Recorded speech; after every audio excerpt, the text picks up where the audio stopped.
Sou a professora Ilana Rebelo, da UF. Na aula de hoje, nós vamos trabalhar com o tema de consonantismo, ou seja, as alterações sofridas pelas consoantes na passagem do latim para o vulgar.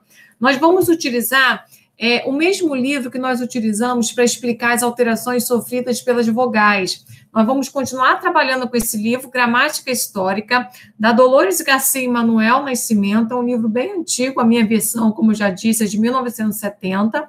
Nós vamos trabalhar com um capítulo sobre consonantismo, tá? Que eu vou projetar para vocês, e nós vamos ir acompanhando, então, a leitura dessas alterações pelas quais as consoantes passaram na passagem do latim para o português. Então, vamos lá.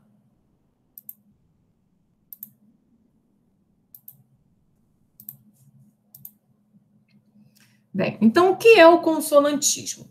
Consonantismo é o estudo das transformações sofridas pelos fonemas consonantais na sua evolução histórica.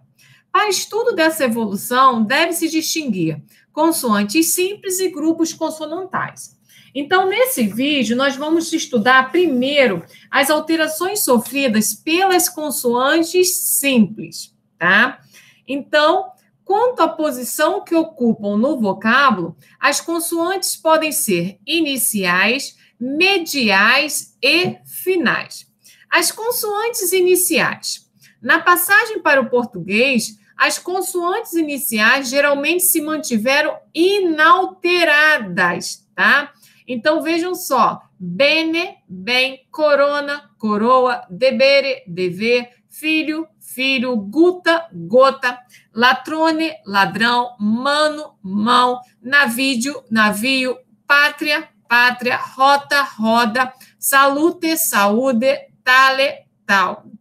Então, na passagem para o português, essas consoantes iniciais, né, normalmente, elas se mantiveram. Contudo, há algumas exceções. Então, de cato, que passa para gato, que sofrendo aqui uma sonorização. Palore, que passa para bolor, também uma sonorização.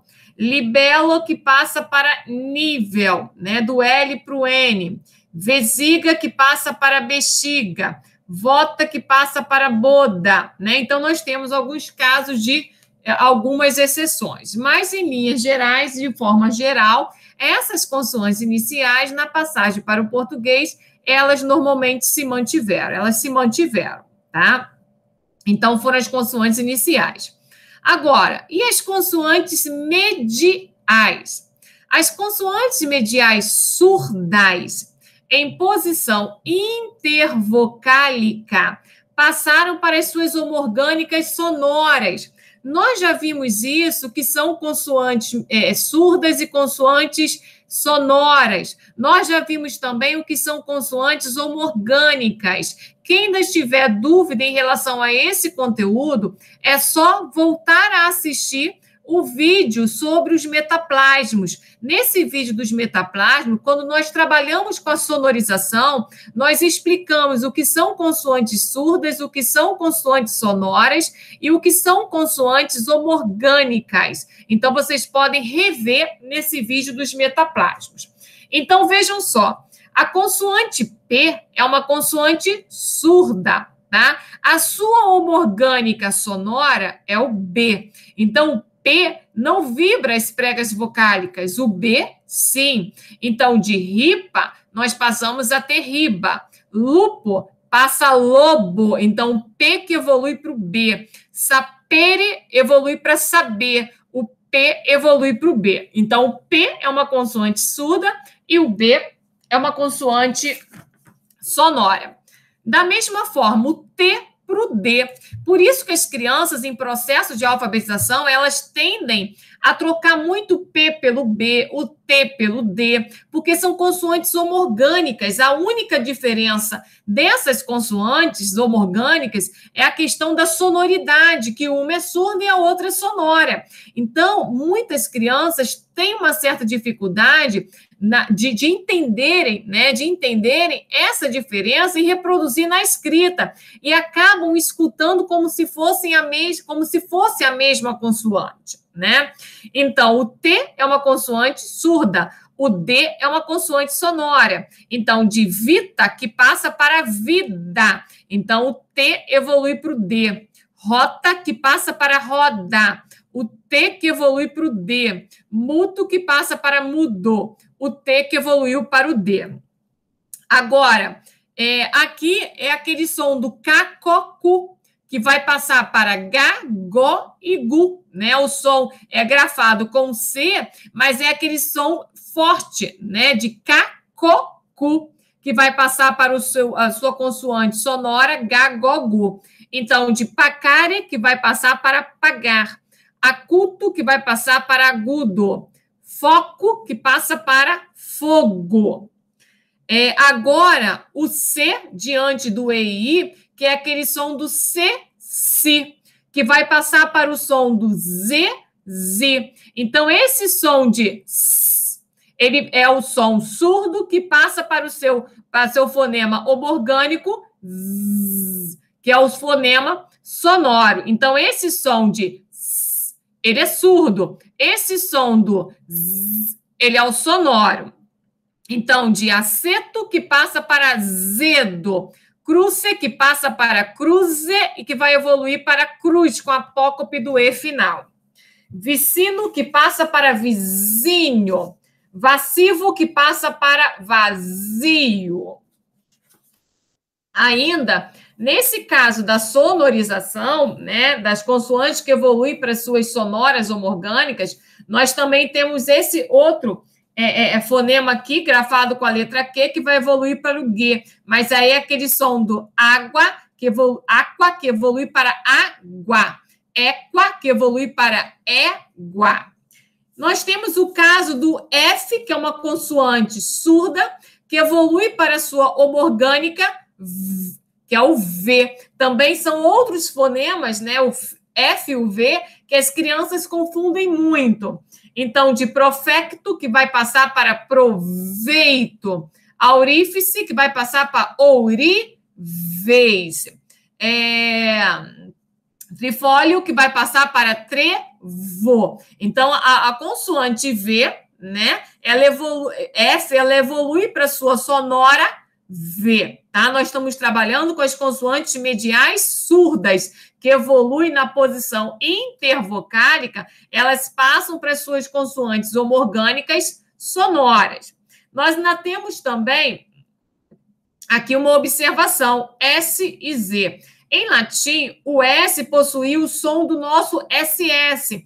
Então, por exemplo, em rosa, como nós pronunciamos hoje com o som do Z, em latim era roça, que na passagem para o português, ele passa a ser pronunciado com o som do Z, rosa. Então, aqui também nós temos uma sonorização, né? Porque esse som aqui do roça é o mesmo som que apareceu aqui, ó. Aceto, que vai passar para azedo. É só uma questão ortográfica. Em latim, então, era roça, que evoluiu para rosa. Só que na língua portuguesa, esse som entre duas vogais, o som do nosso Z, né? Z, ele é grafado com a letra S e não com a letra Z. Mas aí é uma questão ortográfica, tá? Mas o fonema S, ele é surdo e o fonema Z, ele é sonoro. A consoante F grafada com a letra F, ela é surda, e a consoante grafada com a letra V é sonora. Da mesma forma, P é surdo, B sonoro. T é surdo, D sonoro. Aqui o C de K, CO, Cu é surdo e o G, Go, Gu, o G é sonoro. Esse som do S é surdo e o Z é sonoro. Então, as consoantes mediais surdas em posição intervocálica passaram para as suas homorgânicas sonoras. 2. As consoantes mediais sonoras, né? Então, primeiro nós vimos as surdas. Agora, quando essas consoantes estão no meio da palavra e já são consoantes sonoras, elas podem sofrer uma queda, né? Chamada de síncope. Elas podem permanecer na palavra, ou então sofrerem alguma outra alteração diferente da queda, né, chamada de síncope. Então, o B, ele se modifica para o V, né? Aí, nesse caso, a gente dá o nome de degeneração. Ou então, ele sofre síncope, né? Então, o B, ele pode se modificar para o V, que nós chamamos de degeneração, ou então sofrer síncope. Então, por exemplo, de cavalo, que passa para cavalo, de faba, que passa para fava. Né? Nesse caso, de cavalo para cavalo, faba para fava, há degeneração. Agora, de iban para ia, para ebenda para prenda, acontece a síncope do B medial. Tá? Então, esse B aqui, ele sofre a síncope. Agora, a consoante D, ela sofre síncope. Então, de cedere, esse D cai, passa a ser, né? Depois nós temos a apócope do E final. Pede, o D cai. Fidele, o D caiu também, que passa para fiel. Da mesma forma, o E final sofre apócope. Então, o D sofre síncope. O G, vejam só, ele pode sofrer síncope, então, regale, ele cai, que passa para real. Legere, ele cai, que passa para ler. Tá? Então, cai esse G aqui no meio da palavra, medial, intervocável. Ele pode também se vocalizar. O que é se vocalizar? Se transformar numa vogal. Então, de plaga, o G se transforma no I. Legue, o G se transforma no I. Ou então ele pode se manter, né? Então, rogare passou a rogar, pagano passou a pagão, tá? Então, o G, ele pode ter caído, síncope, ele pode ter se transformado numa vogal, I, no caso de vocalização, ou ele pode também ter se mantido na palavra. Bem, agora, a próxima consoante é a consoante lateral grafada pela letra L. Normalmente sofre síncope, tá? Então, de filo, filo, fio. Velo, véu. A consoante nasal grafada com a letra M, ela permanece. Então, amigo, amigo. Lágrima, lágrima. A consoante nasal grafada com a letra N, ela nasalizou a vogal anterior e depois caiu como consoante. Na maior parte dos casos, a ressonância nasal desapareceu.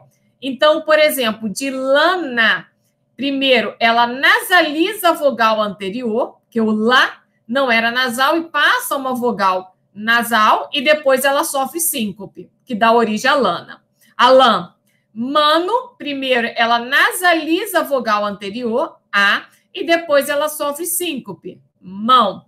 Ponere, o N, então, nasaliza a vogal anterior, o O, e depois sofre síncope. Poer, depois pô. Generale, primeiro, nasaliza a vogal E, depois sofre síncope, vai dar geral, e depois, por meio da crase, para desfazer esse hiato, passa, então, a geral. Persona, a mesma coisa, o N nasaliza a vogal anterior, né, pessoa, e depois aqui sofre a síncope, né, de persona que passa para pessoa, e depois acontece a desnasalização, né? Então, normalmente, essas palavras, em algumas dessas palavras, a vogal sofre a nasalização, acontece a síncope, e no final, se essa nasalidade ela desaparece, então a gente dá o nome da desnasalização, que nós também vimos lá na aula sobre metaplasma, tá? Observação. Nas terminações ina e ino, desenvolveu-se um fonema de transação, que é aquele fonema palatal, né? O caso da palatização, que também nós estudamos na aula de metaplasmos. Então, divino, vio, vinho. Regina, reina, rainha. Então, esse fonema grafado pelo NH é um fonema palatal. Esse fenômeno, essa transformação é chamada de palatização, quando há o surgimento desse fonema palatal dentro de um vocábulo. E, por fim, nesse grupo das consoantes mediais sonoras, esse fonema grafado com a letra R, de ora, por exemplo, ele permanece. Ora, corona, coroa, arena, areia. Então, esse fonema vibrante, né? Ora, ora, corona, coroa, arena, areia, ele permaneceu nas palavras, tá? Agora nós vamos ver as consoantes finais, né? As consoantes finais latinas, geralmente elas sofreram apócope. Apenas se conservaram em português o M, o N, o R e o S. Então, vejam só. Nós temos aqui, o M conservou-se nos monossílabos quando simples ressoa nasal, como simples ressoa nasal. Quem? Quem. Com? Com. O N permaneceu como ressonância nasal, ora representada por tio, ora pelo próprio M. In, em, que evoluiu para o em. Non, não. O R permaneceu, mas passou para antes da vogal precedente, aquele metaplasma chamado de metátese. Então, de inter, que passou para entre. Super, que passou para sobre. Vejam que o R, que estava no final da palavra, ele passa para a sílaba anterior. Ele passa para antes da vogal. Então, inter, entre. Então, na verdade, ele não passa para a sílaba anterior. Não é um caso de hipértese, é um caso de metátese, porque ele muda de posição dentro da mesma sílaba, tá? Sempre, que passa para sempre. O o R vai para antes do E. Quator, que passa para quatro. Né? O R passa para antes aqui da vogal. Então, é um caso de metátese. O S permaneceu como indicativo de plural. Aves, aves. E, além disso, nos nomes próprios, nos verbos e nos advérbios. Então, Deus, Deus, Marcos, Marcos, devemos, devemos, magens, mais. Observação. As nossas consoantes finais, L, R, S, Z, são resultantes de uma apócope da vogal E latina. Então, a palavra era male, que passa para mal, regale, que passa para real, mare, que passa para mar, amare, que passa para amar, mense, que passa para mês, voce, que passa para voz. Vocês devem ter observado que em todas essas palavras, né, essas palavras eram terminadas com a vogal E latina. Em todos esses casos, como nós já vimos lá na aula de vocalismo, essa vogal E final, né, átona final, ela sofre apócope, quando essa consoante pode formar sílaba com a vogal anterior. Lembram disso da aula de vocalismo? Então, de male, esse E final sofre apócope porque essa consoante lateral L pode formar a sílaba com A da sílaba anterior. Da mesma forma, em mare, mar. Essa consoante aqui, esse R final, ele consegue formar a sílaba com a vogal anterior. Então, nesses casos, né, por isso que nesses casos, houve, então, a apócope da vogal latina e resultando, então, essas palavras na língua portuguesa finalizadas pelas consoantes L, R, S e Z, tá? Então, nós vamos parar esse primeiro vídeo das consoantes por aqui. No nosso próximo vídeo sobre consonantismo, nós vamos falar dos grupos consonantais, tá? Que existem os grupos homogêneos, os grupos próprios e os grupos impróprios. Então, no próximo vídeo, nós vamos dar continuidade ao consonantismo, falando, então, dos grupos consonantais. Porque nessa aula de hoje, nós trabalhamos com as consoantes simples, tá? Iniciais e com as consoantes mediais, tá? E vimos que quando a palavra termina com uma consoante final, essas daqui, L, R, S, Z, elas permaneceram assim no final da palavra em função de uma apócope da vogal E latina, tá? Então, no próximo vídeo, nós vamos continuar trabalhando com o consonantismo, mas agora dos grupos consonantais.